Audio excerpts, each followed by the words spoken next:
Virgo Sun and Rising. Welcome to your December 2020 Astro Update. It's Raina here. And there's a strong emphasis on Sagittarius as the month of December begins. So this is going to be your fourth house of home and family. And actually, I'm recording this a couple of days before the last lunar eclipse of 2020, which is on November 30th.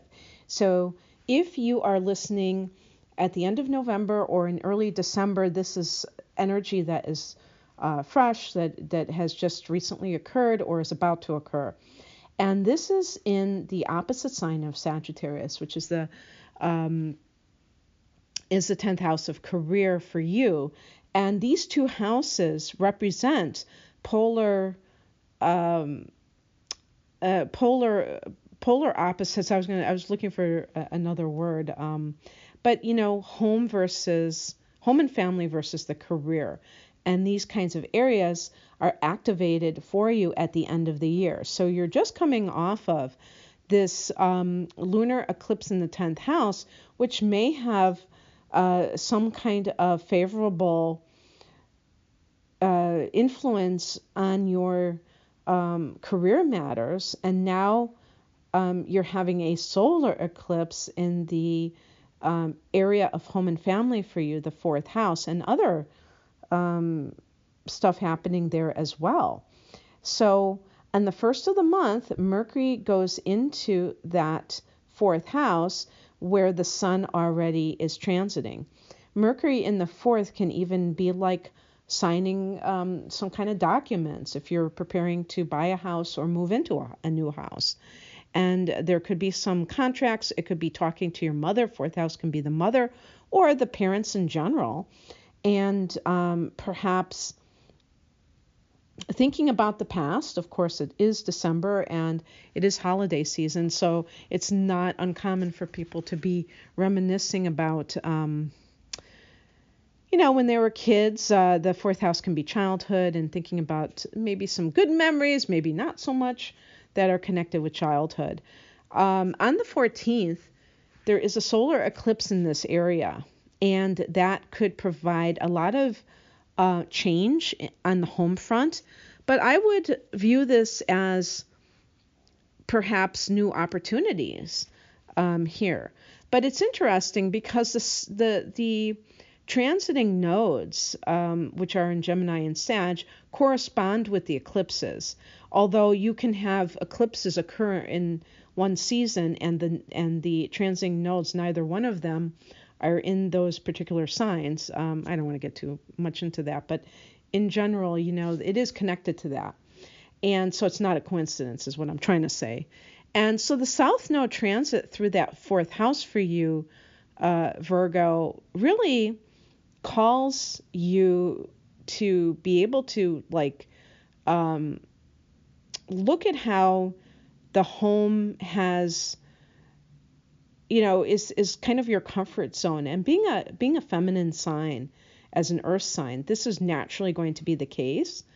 But you are called upon in this season to be more in the world, if you will, out there in the 10th house, which is the top of the chart.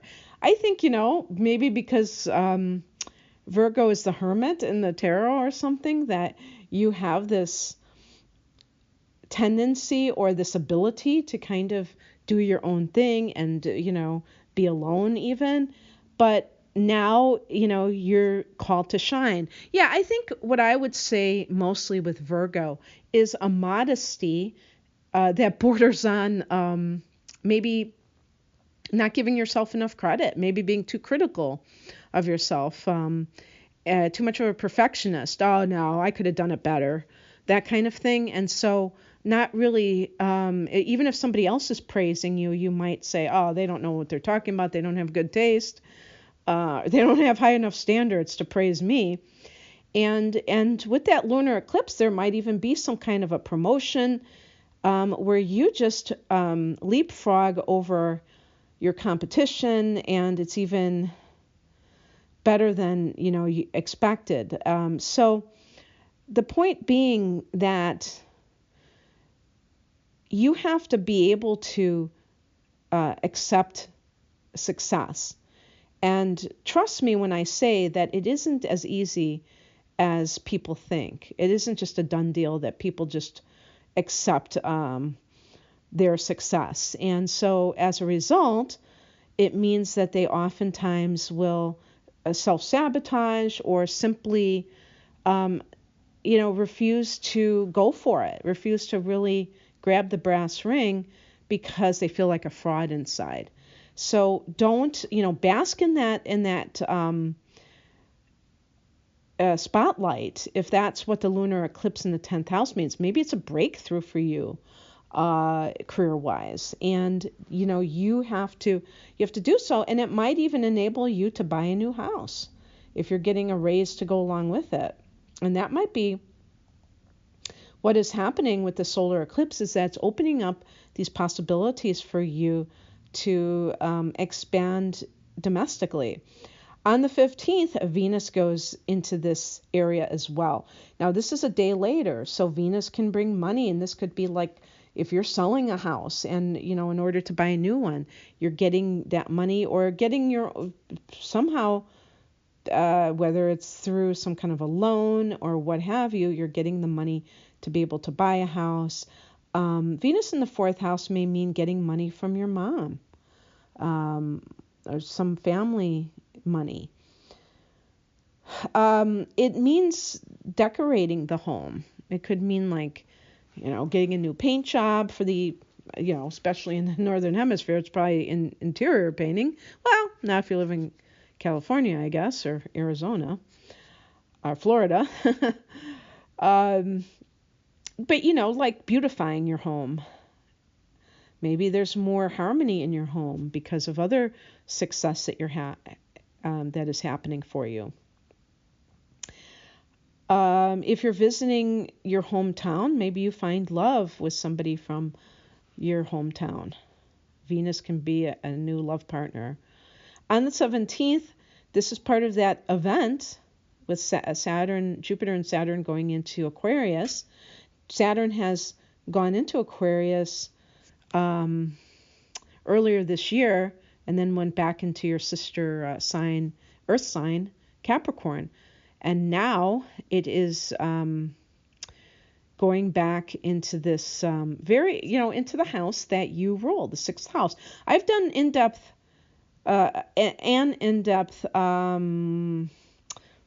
reading for Jupiter and Saturn.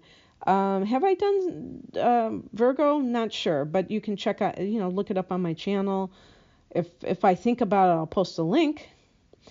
But if I haven't done it, I will be doing it because I've done most of them.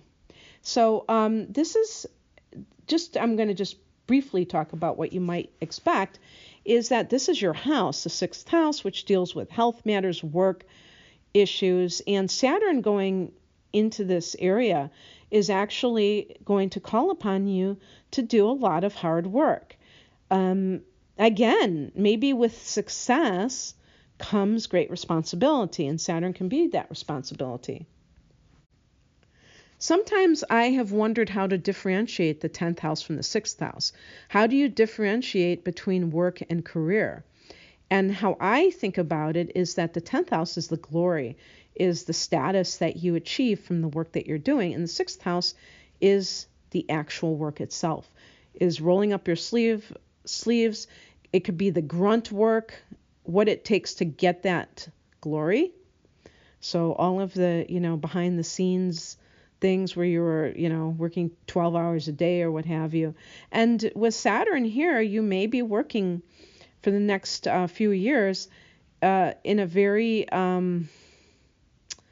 don't want to say laborious sort of way, but maybe working quite diligently. And that for Virgo, I don't think that scares you because you have a very strong work ethic and a strong desire to be productive. So this may be music to your ears for all I know.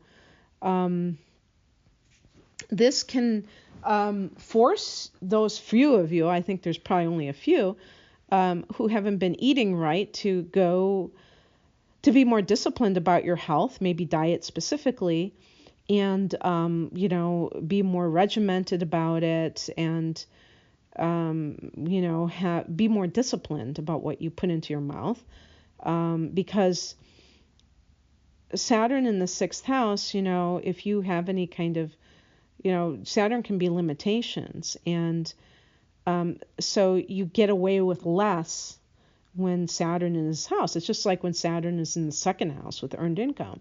If you have a spending issue, then it might, the hammer might come down harder on you. Well, in the sixth house, same, maybe you don't get away with eating junk as much as you did before. But like I said, I don't think that is true of a lot of Virgos. I think a lot of Virgos are very fastidious about diet. So this will only bring you to the next level in that case. On the 19th, Jupiter goes into Aquarius. So the same area, and this is more of Santa Claus energy, where it's kind of giving you more alignment or luck, giving you more opportunities, expansion in this area of health, in this area of work. And so even if you have a health condition, you can have a health practitioner that, suits your particular needs. Or if you, even if you are not one of those people for whom the lunar eclipse is actually affecting your 10th house of career, because come to think of it, since it's an early degree of Gemini, it might be in a lot of your 9th houses instead of the 10th house. So maybe for those people, you are going to have more of a need for just having some sort of way to pay your bills. And Jupiter in this sector, in the 6th house, can give you more work than you know what to do with. Now, whether or not that's something that it's a kind of work that you want to make for your life's work, well, that's a different story. It might not be your dream job, but it at least keeps you afloat financially, and that can be good enough for the time being, at least. But the point is that maybe for the next year, you're divinely protected from being unemployed, so that if you want work, you can have it. Jupiter, yeah, I think I'm going to just leave it there because I want to get to other things. And of course, I will cover it more in depth in my one that's specifically for Jupiter and Saturn. But one thing I did want to say is that Jupiter in the 6th could maybe even get a promotion, or there's some sort of expansion, or travel through your work, possibly. Long distance travel, I should say. On the 20th, Mercury goes into Capricorn, which is a fellow Earth sign. And so that for you is the 5th house. And now we're going to get into some love stuff.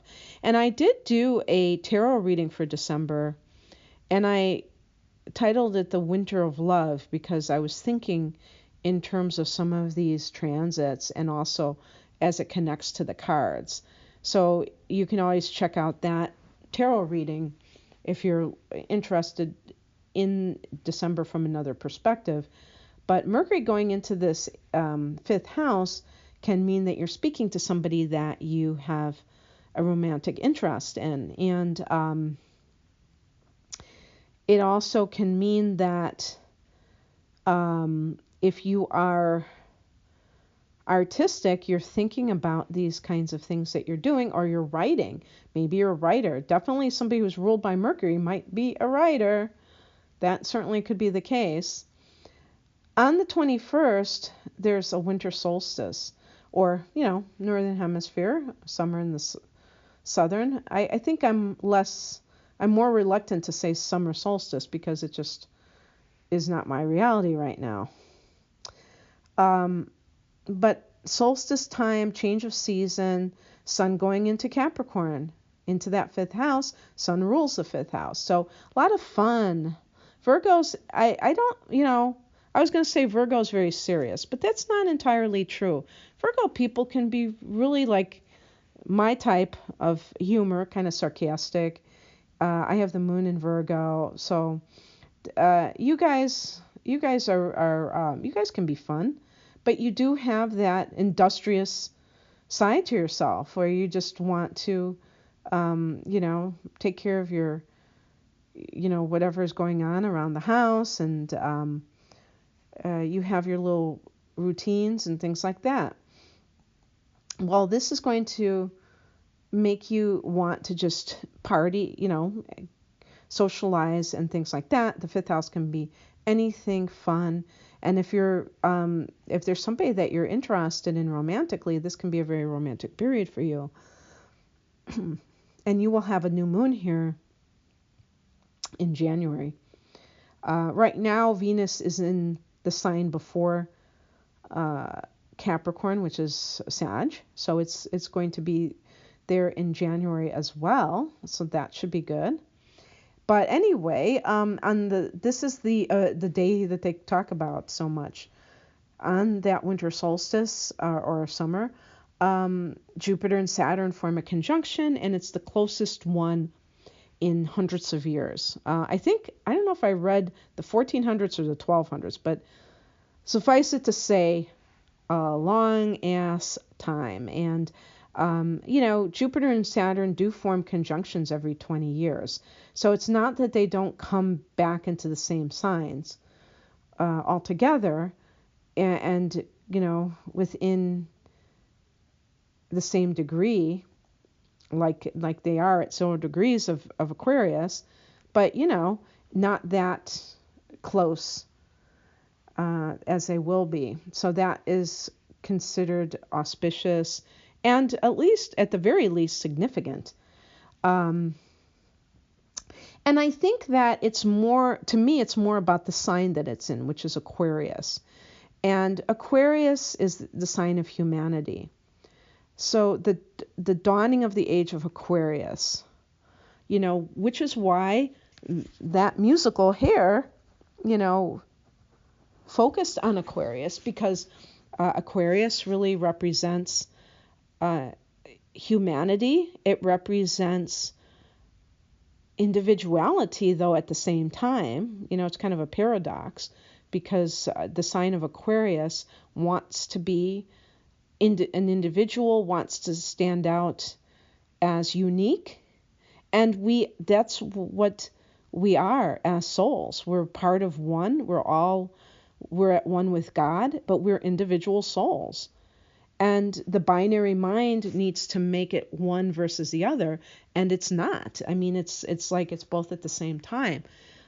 So as it relates to more of the mundane circumstances, but having that spiritual connection as well, looking at Aquarius being ruled by Uranus, and that technology, and that this is how we have connected in recent decades, is through the use of the internet, and the purpose of that is to see the unity, the oneness. Just this morning I was watching cute little videos of kids saying the darndest things, and they were Irish, Northern Ireland. I think they were both from Ireland. I wasn't, choosing them, or one was from the South in America. And it's just like, we tap into people from all over the world. And while we can see the differences, even if they speak the same language, different lingo, different accents, there still is that oneness. And that applies to the spiritual level as well. And the sense of awakening that people talk about, the great awakening of humanity, the dawn of a new age, the Aquarian age. So how is that going to play out? Well, people can, predict things. I'm not here to be a mundane astrologer. I'm just here to talk about some of these transits that are happening for you. And but people are really looking forward to this. So let's see what shakes out. On the 29th, we have a full moon at 8 degrees of Cancer. This is a friendly angle to you, which is a sextile. And for you, this is the 11th house of hopes and wishes. So will Virgos have their dream come true? Whatever that dream is. Maybe. That may be great. Now, in some cases, you may have to say goodbye to friendships. If you're not moving, this may simply be because you have changed in some way. Maybe like I'm thinking especially for you younger ones, if you are really getting involved in your health and your career, you may feel like some people are keeping you down and not a good influence on your life, and you're seeing that. And perhaps it's something that transpires during a holiday party or something where you can see how you're growing and they're not, and you are like maybe you're not as eager to be involved with them. But for others, it can simply be that you are leaving your local area and you're going to have to make new friends. Doesn't mean that you're never going to talk to these people again. But for others, it could be realizing a long-held dream. And, making your dreams come true before 2021 dawns. And I hope that it's that one for sure for all of you. I hope you have a great holiday season, Virgo. If you'd like a personal reading, I'm primarily an astrologer, and you can check out my offerings. They're all on sale until December 17th, and take care. Bye.